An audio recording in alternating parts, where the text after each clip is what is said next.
On a cold night in New York City, trouble is in the air. Police are called, helicopters are in the sky, all for one man, a cop turned to the dark side, Max Payne.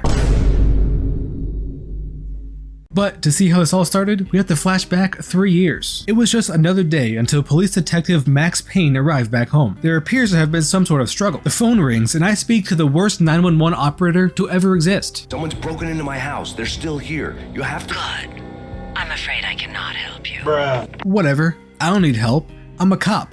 With a gun. Sadly, the men in my house also have guns. That can't be good. Yikes. My child has been slain. I hope my beautiful wife is okay. Damn. No!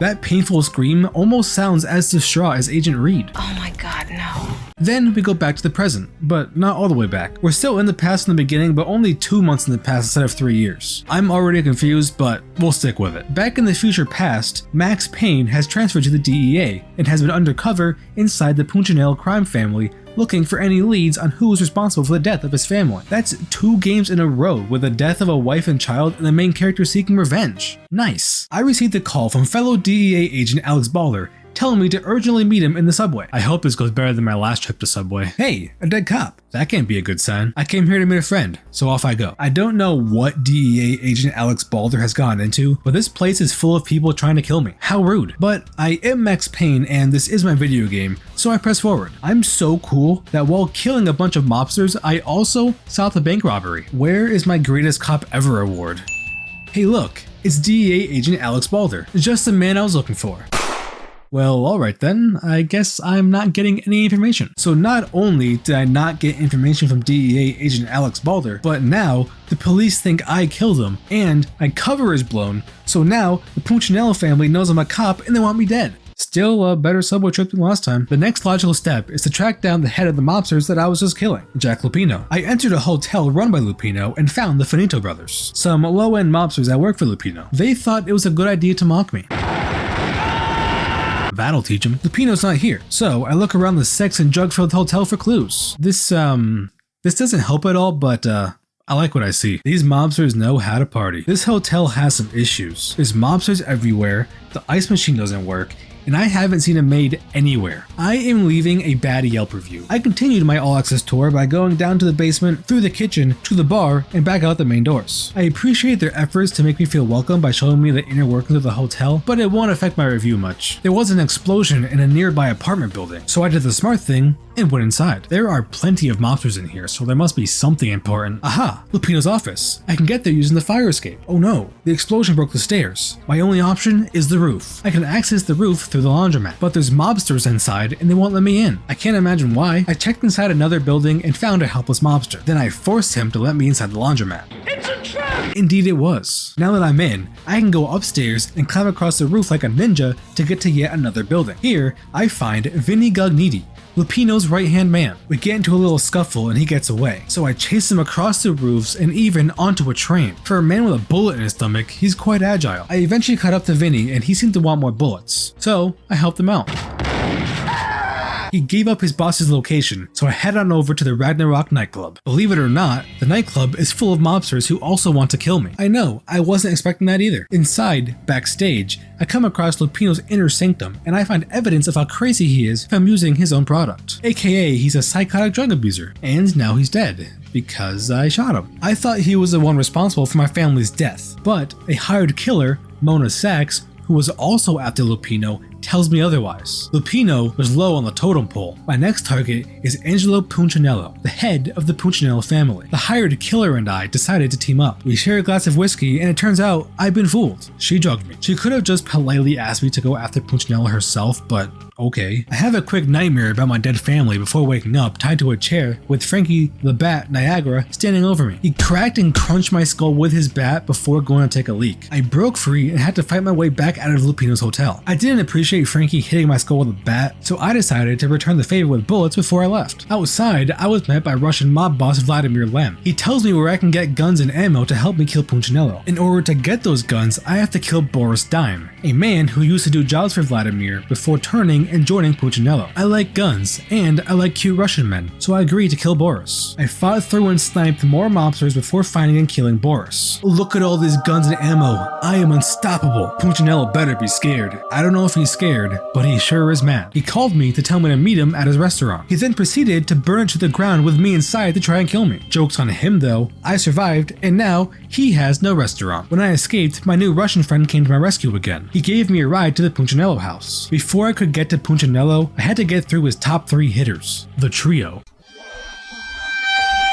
They look a lot scarier than they actually are. I broke into Punchinello's office and began to interrogate him. Then some agents busted in the door and killed Punchinello. I better get out of here. Well, I guess not. Nicole Horn, the CEO of Acer Corporation, is here for a little chat. She kindly injects me with an overdose of Valkyr, the drug that is responsible for everything that just happened. Now we get treated to another nightmare of my dead family. Can they just leave me alone already? Nicole should have given me more drugs because I woke up in a puddle of my own puke, ready to fight. As I was passing out, she said, "Take me to Cold Steel." I followed up on that lead and found a factory. It was full of heavily armed soldiers, so I knew I was in the right place. They should be more focused on the safety of their factory and its workers instead of worrying about guns though. I mean, look at this place. Fire shooting out of pipes, explosives everywhere, deadly staircases. There is an accident waiting to happen. Despite the obvious safety hazards, I managed to find an underground military bunker. While trying to make my way out of the now self-destructing bunker, I learned all about Valkyr. Turns out, it was part of a US military project that aimed to improve soldiers' stamina and morale. However, that project was quickly shut down due to poor results. But sneaky little Nicole Horn decided to carry on with the project in secret. I would have done the same thing in her position, but I would be creating real-life catgirls. Don't you dare judge me. It's what the people want. I also learned that my dear wife had accidentally learned about Project Valkyr while working at the district attorney's office, which led to Nicole sending some test subjects to my house to silence her. I don't really know why they had to kill the child too. She was just chilling and got a bullet to the head. They should have taught those soldiers some manners instead. So ultimately, Nicole is responsible for my family's death, and with my main target clearly identified,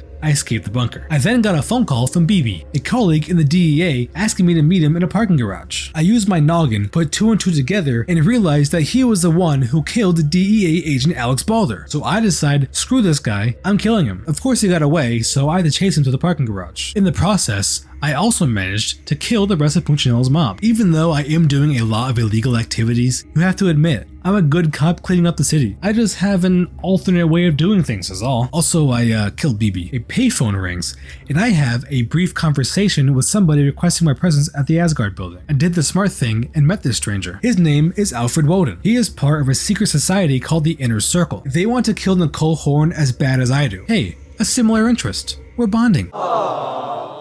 For whatever reason, they can't go after Nicole themselves, so they want me to kill her in exchange for dropping any criminal charges I will face. I was planning on killing her anyways, so this is a win-win. What could go wrong?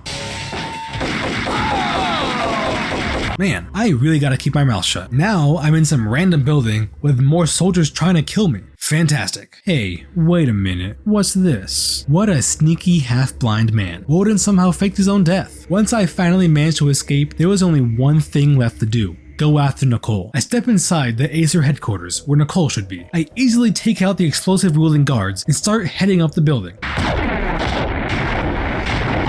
After a few floors, I found my good old friend Mona Sachs. Even though she drugged me, I kind of like her. She seems nice enough.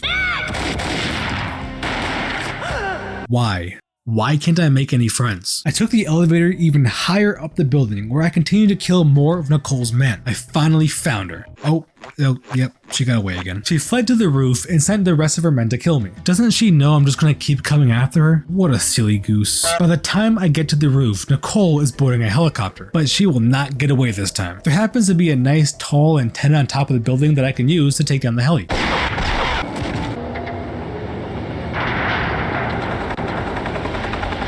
Nicole Horn is finally dead, and I get arrested. I really don't know why I got arrested. All I did was take care of a criminal. That's my job. I'm a cop.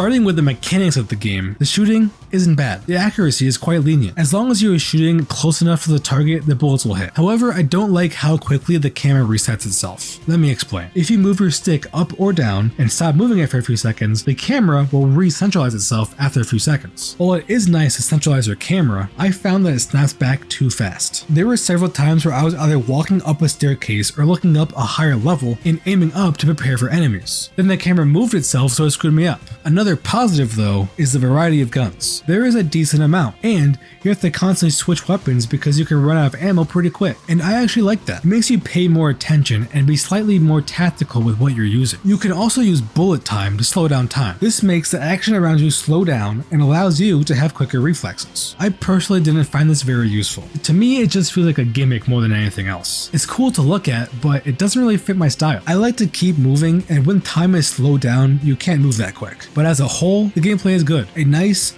well-rounded third-person shooter. I also want to mention the music in this game. I don't know if it's just me, but it feels like there isn't really any music. Music plays during cutscenes and in specific situations, but then during a lot of the normal gameplay, there is just like nothing. It feels strange to me not having music throughout. I can get over it though, I just wanted to mention that. The story is pretty good. A plot about a man losing his family and then seeking revenge is nothing original, but Max Payne makes it good. It starts relatively simple with following up a lead and killing a mob boss. Then after that, you learn that there is a whole conspiracy, and it gets bigger and bigger as you go higher and higher up the chain of command. You also have the good guys and the bad guys coming after you, so you have basically nobody on your side. It's a lone wolf mission with one goal and one goal only: revenge. And you do not care about any repercussions. The only thing I don't like about the story is the comic book style. For whatever reason, I sometimes have trouble following the story in some games. And the comic book scenes made it much harder for me to follow along. I'm not sure why it's a thing. I find it to be an odd stylistic choice. I don't really like it. But either way, I give Max Payne a 7.5 out of 10. Overall, this game is good. Personally, I don't think it stands out from other third-person shooters though. Maybe in comparison to other PS2 games, it does stand out. I don't know yet. If you want to watch me find out, subscribe. And on that note, the video is over. And I have a question for you guys. Would you be interested in live streams? Lately, I've been thinking a lot about getting into streaming. I think it would be really fun to just chill, hang out, and play some PS2. What do you think? Please let me know, because if you are interested, I'll start streaming and we'll see what happens. But besides that, the usual. I hope you enjoyed. I hope you have a fantastic rest of your day, and I will see you next time. Bye bye.